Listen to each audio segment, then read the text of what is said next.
Okay, so we should be live. I'm going to give a second for it to hit LinkedIn and share with the world here. And we should be able to share the event on the live network. Okay, let me 1 second here. Close Yeah, this. see us. I think we're live. We're live. You see it? Okay, perfect. Yes, and I want to make sure that the sound, I want to see myself but not have the echo. So let's make sure that that doesn't come through, and I think we're good. Okay, cool. I'm not. Oh, yeah. Okay. All right. Awesome. All right. And just to make sure, though I've known you for a couple of years, Greg, I just call you Greg, and I'm like, obviously, Yeah, that's totally. That's yeah. great. Is that okay? Okay. Yeah, totally. Wonderful. So thank you so much for being here today for our launch, really kind of kickoff of this conversation really about accelerators. And so, you can find information about you all over the internet, on YouTube and articles. You're, a pretty big deal in the Boston ecosystem, doing a lot of work there for many, many years.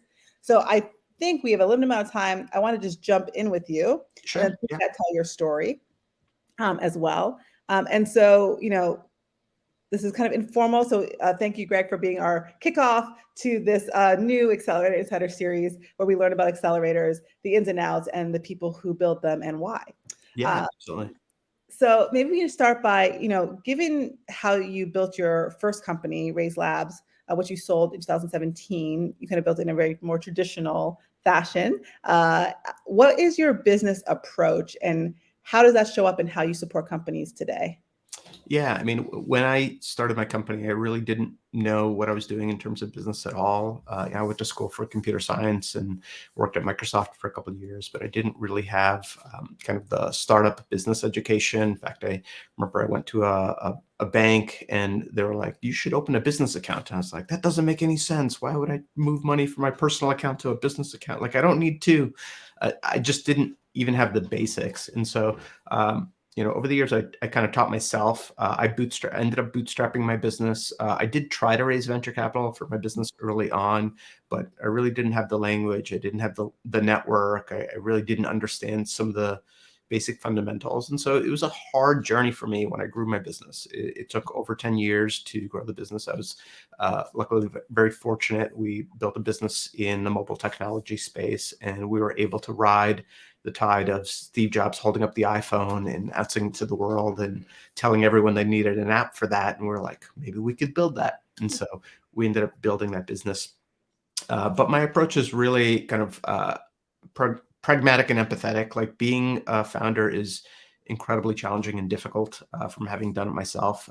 There's 1,001 pressures on you as a founder. And so when I had a successful exit, I really wanted to give back to the community. Really wanted to help other founders going on that journey, because I didn't have a ton of help when I was doing it. And so I did have some mentorship. I did have advisors over the years. I did build a network, but I thought there was a lot more that could be done in the space. And so that's at a high level what I'm doing. When I was running my company, Raiz Labs, for a couple of years, we moved into a larger building, and I knew we were starting to work with much larger customers and clients, many Fortune 500 companies. And so I kind of understood the mechanics of working with larger businesses, but I still yearned for that kind of like early stage startup. A lot of our early stage startups were just getting started, and the energy and the vibe. Like, we built one of the very first apps in the App Store was Runkeeper, and we worked with them when they were just like a couple founders with an idea, and that notion of like taking something from very small and helping it grow was super exciting. So we ran an early version of the Accelerate program where we worked with about a dozen companies, helping them go through the paces, understand the core business. And it was kind of like an alpha version of what I'm trying to do now, which is really help companies get to the next level. I mean, so going from the journey of as a founder, selling your company, working with founders, and also having your own fund as well. Traditionally, there's like two kind of narratives of VC. Like one is for the later stage folks, like be an analyst. That's how you kind of get into VC, and you kind of run the numbers and kind of doing big deals. Then you have what happened probably, I think, in the early 2000s with Andreessen, which was like, no, be operator, like be an engineer and be an operator. And that should inform kind of your theses and how you approach companies. So for you, when you think about your fund and kind of who you bring around you from an investor network perspective, where do you think you sit on the spectrum? Are you like all operator, engineers, technical folks? Is it a spread, or is it really like we want some real number crunchers here to assess the value and possible opportunity of the companies? Yeah, I mean, I think there's definitely a combination, and that's some of the research that I've been doing. Like my background is definitely much more of an operator, and deep passion for engineering and software design, user experience. That's kind of where I come from, and how I look at products. But one of the things I've been studying over the last probably 5-6 months and been reading the research is like, what are the things that actually help founders be more successful? In my research, most early stage investors, and this is both angel investors, this is accelerator programs, this is incubators, they tend to be somewhat subjective in terms of their decision making of who they accept and why. And when I started reading research, there's actually a lot of things that we know can be helpful for founders, but because most investors are subjective, they weren't actually looking at objective numbers to try to help the founders. And so in building my current program, I kind of recognize I've looked at thousands of pitch decks. I've helped a lot of different founders in different ways. And so there is an element of subjectivity and experience that's important. But I'm also trying to put a lens on, okay, how do we collect the information so that over time, our decision making is getting better and better and more analytical? Because when I give founders advice, or when any mentor advisor gives founder advice, it comes from kind of personal experience. Just again, that's a good place to start from. But we can actually learn what things are most impactful. And so that's really what I'm kind of going on a journey. Like if I want to help a lot of founders, a lot of entrepreneurs build amazing companies, like I don't want to guess that they should do lean canvas, or they should do customer discovery, or they should focus on usability, user experience, or whatever. Like I do think a lot of those things are subjectively very important, but I want to really understand those. So if I say like, hey, you should focus on customer discovery, I know that early stage customer discovery leads to an increase in X in startups that do Y, or whatever it happens to be. Right. And so in terms of, and so you're kind of digging a little bit, and I want to talk a little bit about the category that you're in as an accelerator, but just talking a little bit about the founder. A lot of fund managers, or just, folks in the space will, and accelerators will say, what do you think is important about a startup? And they'll say, oh, team, product, Yep. and it's like, that's super vague. And like, yeah, of course, that's like standard business building.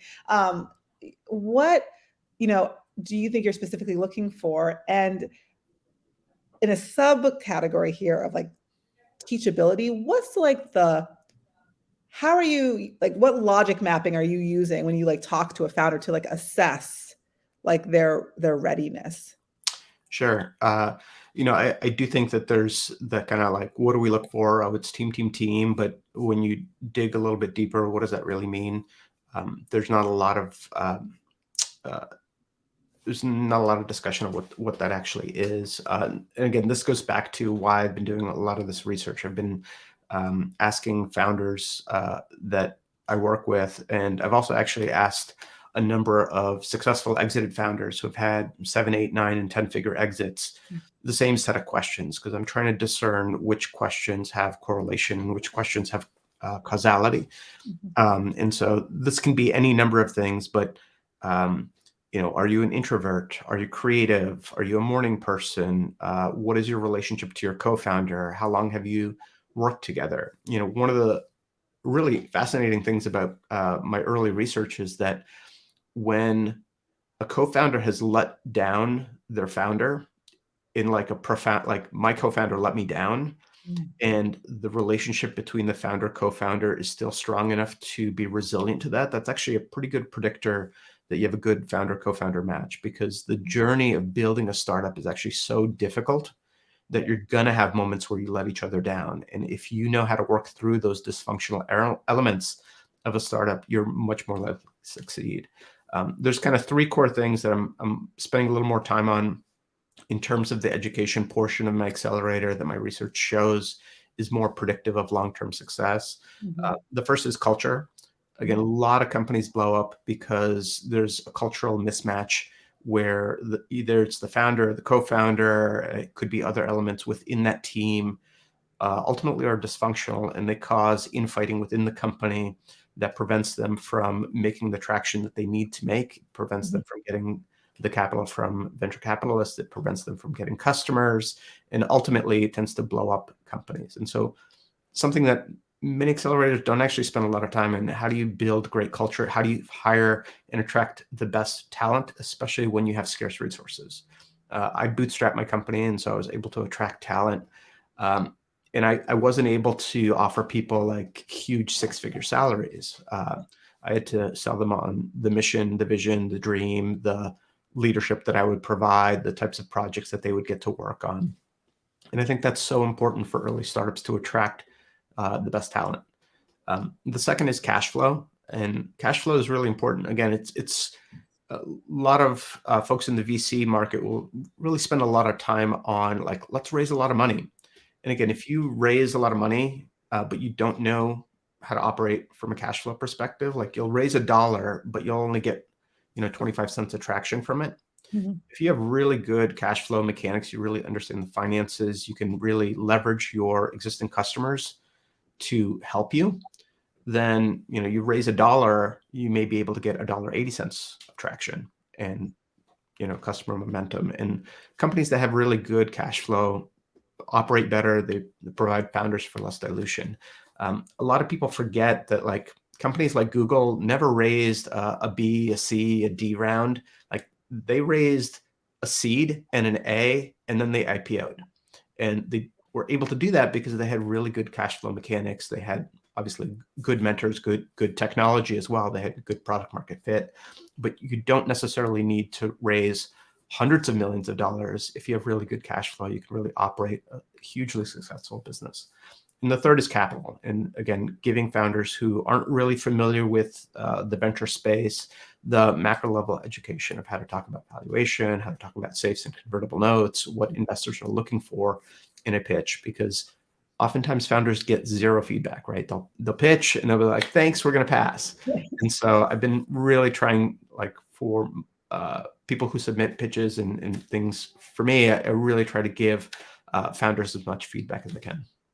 No, that's super helpful. And I love that you broke that down because, there's so much information. Well, here's a good question for you. With all the new information that's there about startups and fundraising, and they're using it in new spaces and places, like, oh, they raised money for their nonprofit. And I'm like, maybe they technically raised money from their nonprofit, but is that really what we're trying to say? Do you think it's a net positive, net neutral, net negative, like the volume of kind of information and perhaps misinformation around startups and how to build things, and that kind of go away from like tried and true? Yeah, I mean, I think entrepreneurship at its core is super exciting. I do think there is a lot of information, so it can be confusing for a founder. I think for many founders, that is kind of the one of the key values of accelerator programs in general, where they can have a guide or a mentor or an investor, someone who has had a little bit of experience, take them through that journey. And so from that perspective, I think it's fantastic, right? Like, like I said, I didn't have that type of resource. When I was starting my company, I think YC had moved to California. They had spent a couple of years in Boston and they moved to the Bay. And so I was like, well, I'm not going to the Bay. Techstars, I think, was in its first year in the Boston office as well. And again, I know some of the folks who went through that program. I ended up hiring some of them, but I didn't have those resources when I had incorporated my company. And so I'm like off scripting, and I'm going to get back to your topic. But to your point, so now that accelerators there's so many more of them, and they're kind of like the new gatekeepers, for startups that maybe wasn't there before. Do you feel like the story is still true for the companies that succeed? Like, kind of, obviously we've already in a capitalist society, that's fine, but like hyper capitalist, kind of the victor goes the spoils, and like everyone else is kind of just struggling on the in between. Like, has that really shifted with the volume of accelerators, or do we think we're actually seeing a more distributed access to capital, access to wealth building because of accelerators, or because of all these micro funds and studios and so on? Yeah, I mean, I think founders should um, be cautious, and they should be cautious of any investor. Like a lot of the times, I tell founders they are looking for capital, and so they will often spray and pray and be like, "Who can help me? Who has capital?" And they'll identify sources of capital. Um, what founders really need to understand is that the equation is flipped the other way. That great founders are in short supply, and all of these accelerator programs, investors, VCs would be very lucky to discover a great founder building a great impactful company. And so you will, as a founder, you should be interviewing the accelerators. You should be interviewing the VCs to see if they will actually add value. Some of them do, some of them don't. And again, it is very variable. And so a lot of the programs are highly dependent on the individual director of the program. I know this from my own personal experience. I ran Techstars Boston for a while. Before doing this, I've worked with a number of different managing directors of different accelerator programs, both well-known and small unknown or less less known. And it is highly dependent on the individual who's managing the program, who is working hand in hand with the founder. And for some founders, they can get incredible value from the network, from the connections, from the advice. And some programs, some managing directors, some individuals, they're not a fit. And again, it's not necessarily even that the program is bad or the person is bad. It's that you need a bi-directional connection between the individual who's offering the help, the advice, the network, and the person who is building his or her company. And again, I've seen amazing founders. I'm like, you are an amazing founder. I'm not the person to help get you to the next stage because whatever, like I may not have the manufacturing experience. I may not have the biotech chemical experience. I may not be able to open the doors in particular vertical industries that you're trying to get into. And so finding that bi-directional match is really important.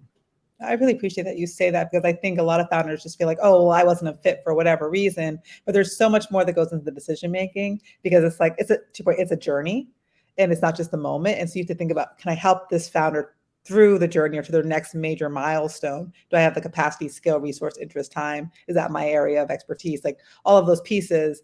And founders don't really know that it's really happening when they don't get accepted into a program or connect with an investor. They just like think it's some other kind of intangible thing. And it's like, actually, I just have no experience in consumer brands and baby products. Like, it's like, I can't help you with that, so that's just what it is, right? So I want to jump, and I want to also just thank you for saying what you said about cash flow, because the narrative that's out there most commonly is, growth over revenue, and that you're going to raise capital. And so folks do not build strong financial practices. And it's also a weird, the narrative oftentimes is also, well, you hire someone to do that for you. But I don't know any strong business owner who doesn't know their numbers, like in their mind off the top of their head. And yet we've been telling folks, oh, don't worry about that piece. If you don't like to sell, someone else will sell. If you don't like to do finance, someone else will do finance. And it's like, if you don't want to do social media, someone else will do it. It's like, that's not really true. It's particularly in the early days of a company. So I appreciate you just calling that out, because I think that's a really large piece of misinformation that's been going into the ecosystem, which is you don't have to do all those things, just do, your area of genius. And it's like, well, yes, but you also have to do all the other pieces so someone else can help you with them. And you have to know enough to be dangerous, I would think. Yeah, I mean, there's probably a very small percentage of people who are able to raise significantly more capital than is commensurate to their traction or the level of progress. And not surprisingly, those companies get a lot of PR and press. And so B2C companies tend to have more of that mechanic. And again, I often tell founders that where they're raising capital from a geography perspective does make a huge difference. And so certain businesses will do better on the West Coast. Certain businesses will do better on the East Coast.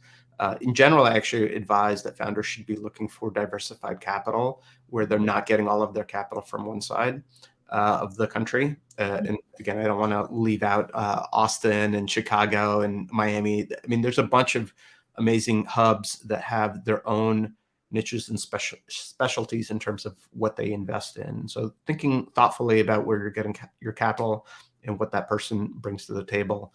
I saw a question come in from Jude on questions to ask accelerators.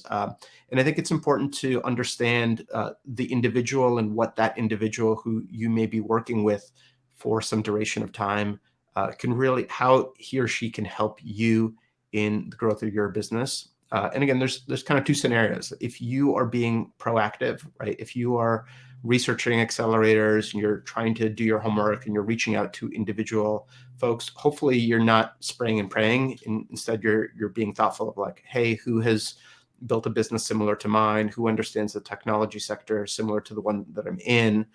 And then just have the conversation. Hey, I'm really struggling with XYZ. I think I have a good team that does Y.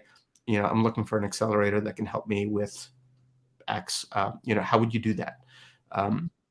If on the flip side, you are being approached by an accelerator or a VC, an angel, again, be thoughtful about the challenges that you see in the next 6 to 12 months in your business. And you're really trying to interview that person to be like, do you want that person texting you and emailing you and potentially being on your board or having conversations for the next 5 to 10 years? Because oftentimes the investor founder accelerator relationship can last, especially if you both are getting mutual value from that. Awesome. Thank you for sharing that. And thank you for checking the tool to see the chat question. Appreciate it as well. So I'd love to just kind of, just broadly. So, why AI? And it's been around for a while. So, why now?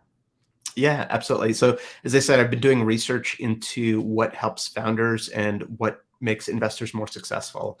And some of the research definitely led to market shifts, and being in a fast growing market increases the probability of success for both the founder and the investor, all other things being equal. And so when I was growing my company was kind of flat for a number of years until the iPhone moment. And again, similar type of technology revolution. Like we had Nokias, we had flip phones, we had quote unquote smartphones prior to the iPhone. But the iPhone moment really catalyzed a different way of interacting with this type of device. And it really heralded a new era of mobile applications. I think we're in exactly the same moment for artificial intelligence. Even though artificial intelligence has been around since the 1960s, 1970s, ChatGPT, generative AI, LLMs, we've had a moment in the last 6 months, year, that just hasn't happened before in AI, where it's reached a critical mass, a critical value, where all of a sudden it can do not like a little bit better than what was possible before, but significantly better. And I think it's very similar to me in terms of looking at prior technology revolutions, whether it's Web 2.0, bringing a bunch of new web applications, or the mobile, crypto. This is going to be a big technology shift. And so I think there's a huge opportunity. Lastly, because I'm pretty technical, I have a computer science degree. I understand this stuff from a lower level. I think I'm uniquely positioned to kind of match hey, it's the right market timing. I understand the accelerator market and space, and I've worked with a lot of founders, and this technology really has the potential to make a huge difference. So I think it's really in the sweet spot of what I get excited about. Oh, that's all. That's awesome. And also, like I said to you earlier, I was like going through your YouTubes, and 2 years ago, I'm seeing you, in YouTube talking about GPT and kind of going through that. So, it's been here for a while. And for the ones who are closest to it, the technologists, they've been really seeing the evolution, of this technology. So, that makes a ton of sense. Are there some really like big bets that you think are worth taking in the AI space? Yeah, I mean, I'm spending a lot of time looking at a wide range of different technologies, but in particular, generative AI, I think is particularly interesting from a technology set. The way I break out the AI landscape is that you have what I'm calling layer one, which is the infrastructure pieces. And so this is going to be your OpenAI or Anthropic or other things of that nature, where Hugging Face, they're creating the actual AI models that you can sit on top of. Facebook, Llama, Alpaca, other things of that nature. On top of that, you have your database layers. And so this is going to be things like Pinecone, LangChain. There's other infrastructure pieces that are going in that database tools abstraction layer. And again, I think that's interesting. Those are very expensive, meaning that those companies will have to raise a lot of money to be competitive. And ultimately, I think there's going to be a strong open source movement in the same way that we saw a strong open source movement with Apple, and then Google was able to push Android because it was that open source platform. I think we're going to see the same thing. And so I think it's going to be a little bit scary to be at that layer one level. What I'm more excited about and spending a lot of time on is layer two, which is the application stack on top of the infrastructure. And there's kind of two different types of applications. One I'm calling a broad application, where it's really mass market. Anyone can use an application. We're starting to see these pop up on Twitter and Product Hunt pretty much every day. There's like 50 or 100 of these, like, hey, it'll compose your emails, it'll synthesize your Zoom meeting, it'll help you learn, a new language similar to Duolingo. I think there's a lot of those right now, and I think they're also a little bit vulnerable because I do think the broad applications will very likely be incorporated by the incumbents. And so Microsoft is going to release their own thing built into Microsoft Word. Google is going to build their own email responding thing built into Gmail. Adobe is going to build their own generative AI image thing built into Photoshop. The more interesting for me opportunities are vertical slices within the layer two. And so going very, very deep in a particular industry. And so if a founder has experience in, hey, I really understand health tech, I understand construction, I understand legal, I understand procurement, I understand, a different industry. And so when you go deep into a particular industry, you can solve much deeper problems and create more of a customer moat, more of a data moat, more of an algorithm moat, more of a team moat. And so looking at a bunch of different stuff, but those are ones that I'm particularly interested in. So can I ask a kind of a nuanced follow-up question here? So one of the things that we oftentimes hear for early stage folks is like, pick one thing. And then there's this storytelling gap of like, okay, but the one thing has to become many things. And a lot of folks try to go out with kind of enterprisey-ish small business enterprise tools that kind of cover the whole stack for them, or at least for the services for the customer that they're trying to serve. So maybe they're trying to go after hospitals and trying to kind of provide like the financials, the operations, all the different kind of tooling behind it. So what you're articulating kind of similar, looking for a company that says, hey, you have a place to start within construction. To understand the opportunity space, you can expand your tool, the suite of services and the suite of tools that you provide. And that's really what you're looking for, is so someone has to kind of come in with a good amount of depth of understanding of the industry on the outset, really. That's right. Yeah, you need a strong wedge to really cement yourself in a particular market. And that wedge has to be strong enough that it's your barrier for other people to enter the market very quickly. And so in the Web 2.0 space, it was like, Amazon started with their wedge of books, and they were able to get people to build a habit of books. And then they were able to expand that from books to CDs to DVDs to now they pretty much sell everything. In the mobile generation, we saw Uber building their wedge with taxis, right? Like, hey, we're going to go and create this service that was previously not possible using mobile phones, create an offering again, they started in the high end, and then they broadened out to everybody can use this. And so similarly, I think picking an industry vertical, having a point solution that really has a lot of value and a lot of potential to scale within that vertical, using that to get the initial success. And then I think there's a lot of optionality to expand from there. So yeah, I love that, because I think there's a little bit of argument about founder industry fit.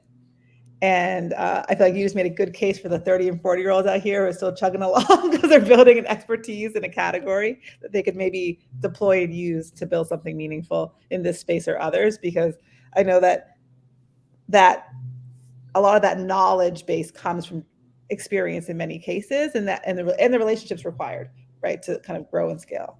Yeah, and some of my research shows that even crossing industries can be super powerful, right? You can take an insight that you've had in automotive and apply it to an industry that has never seen that before. And so innovations crossing industries is also something that seems to work particularly well. Yeah, so it's like kind of it's really kind of the idea of like depth of understanding, like however you kind of Yep. your pie, your categorical pie. It's like, but the depth of understanding needs to be there for the applications. Yeah, exactly. That depth of either understanding or the depth of your solution, right? This is in a you basically have to make sure that whatever product solution you're offering isn't incrementally better than me going to ChatGPT and just typing the same question and getting the result. And a lot of the broad solutions that I'm seeing are like, okay, this is cool, but I'd get 90% of the same result by going to ChatGPT and doing minor prompt engineering. Yeah. And again, if that's the answer, they're really, you don't have a moat. You don't have a potential. Whereas if you're really being thoughtful and going much deeper in a particular industry, you're integrating with the tools and systems, you're indexing and doing embeddings on the particular language or documents within that industry, it is harder to replicate by just doing prompt engineering or trying to do something very similar quickly.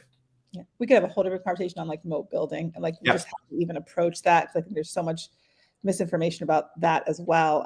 But love to just know kind of nuts and bolts about the program, terms, program length, things of that nature, just so people can get a sense of what the program offers. Yeah. So again, this is my first go around, and so I'm trying to keep it a little bit looser because I really want to provide bespoke hands-on help with founders. Intent is a small class, and so looking for 6 to 8 companies total. Rolling application, rolling admission. One of the things I've seen in other accelerators is they have like a hard cutoff and a hard application date. And this actually means that they lose some of the best founders, right? Because the application timing doesn't work for them. And so I'm putting together a class, 6 to 8 founders, expect to work with them as a cohort over the course of the summer. 3 months more engaged, meaning that I have programming in terms of things and topics that I want to cover across the 3 categories of culture, cash flow, and capital. But then my expectation is I'll continue to work with those founders for an additional 3 months post the formal program to make sure that there isn't kind of a sharp cliff that, oh, you're out of the program, good luck. Because oftentimes founders are trying to find, whether it's capital or I am trying to find the ideal customer profile or I'm trying to fix my product. And so we want to make sure we're providing a good pathway for them to get to the next level. And are you investing in these companies, or is it like a pitch at the end? Is it kind of? Yeah, I'm investing $25K in each company. It's 2% equity for participation in the program, and the $25K is done at a $5 million post-money valuation. I'm also working with my own network to, and again, this is more of an option for founders, but a lot of folks have come up to me and said, hey, I might be interested in investing alongside with you. And so I'm asking many of the founders to set aside an additional $75K that could be invested in at similar terms as well. Okay. Very cool. Awesome. I mean, that's kind of interesting. I mean, it gets them to where they want to go, but these are pretty early stage. Or do you think the value, because a lot of times it's like the money for the founder, but really the value here sounds like, yeah, maybe it's the money, but it's really about bridging this gap, kind of going from like kind of full market readiness. It sounds like a kind of in market from kind of maybe MVP. Yeah, companies tend to be pretty early stage. Again, I'll call them pre-seed, and so they've typically raised less than $1 million. But at the end of the day, my investment equity is significantly lower than all the other accelerators, and that was really my goal: is how do you design a program that doesn't prevent great companies that are going faster, but they need a hand, they need a little bit of assistance. Understanding either the capital markets, the venture markets, the cash flow, markets, hiring great people, and really work hand in hand with them to help them get to the next level. Yeah, yeah, that makes a lot of sense. And so I know we're a little bit over time here, so I only have uh, 2 questions left, I think here. So I just wanted to bring this up because I thought it was just awesome when I saw it. And I saw it many years ago, actually, when I first learned about you becoming the new MD of Techstars. Um, so after you sold your company, I'm sure you're doing many different things, but you also built this really interesting, like digital e-ink newspaper. And Hi, this guy over here. yeah, so okay, perfect. So I was like, is it, like, why did you build it? Do you still use it? And are you building anything new right now? Yeah, I built it for fun. One of the things that I did culturally at my company is I encouraged some amount of play with technology. The reason I got into computer science and software was because the stuff was so fun. Like you could just have an idea in your head and you type on a keyboard and like stuff happens on the screen. And I thought that was awesome. And so when I ran my company, we had this thing called Hack Day, where every couple of weeks we'd set aside some time that people would play with technology. And so the e-ink board for me was just like I saw I think a Hacker News article or something where someone had done something similar. I was like, I wonder if I could do that. And so I was like, I have some money, I'll buy an e-ink display and start hacking around with it and playing with it. And it was just a lot of fun. And yeah, it still works. And so it updates the newspaper every couple hours, and it'll update. I have a couple of newspapers cycling from the Boston Globe to SF and the Canadian Gazette and a couple others as well. More recently, I have it in this back corner right here. I have like another little display. This is ESP32. And so I've never done microcontroller programming before. And so it's a little microcontroller board. And I've been having ChatGPT and I have been collaborating on different little animations and visuals and things like that. And so that's been my more recent hacky hardware project as well. So it's been fun. That's awesome. So kind of final closeout question. I always like to throw in like a random question that just tells me a little bit about you and your personality. So if you could hang out with any cartoon character, who would you choose and why? Cartoon character. Trying to think. Which cartoon character? I initially went to more of the Spider-Man cartoons and things of that nature. They just seem like they have a lot of fun. If we go for like Hanna-Barbera, it would be kind of the Animaniacs, like a little bit zany, a little bit funny. So something between there, probably. I just, I guessed that. I guessed the Animaniacs. I was like, that's what he's going to say. So that's hilarious. But I intuited that. Wonderful. So thank you so much for your time. I know we went a little bit over today, but this is a wonderful first conversation. And I've seen chats in the group. I'm going to send this out and I'm going to kind of highlight some of the points that you made that I think were just so insightful and so useful. So thank you for just setting such a amazing and high bar for this conversation. Yeah, absolutely. Any founders who's interested in the Accelerate program, the website's xlr8.raiz.vc. You can check that out. It has some more information. Would love to hear from you. Perfect. And I'll send that out to everybody as well. Awesome. Thanks, everyone. Thanks so much.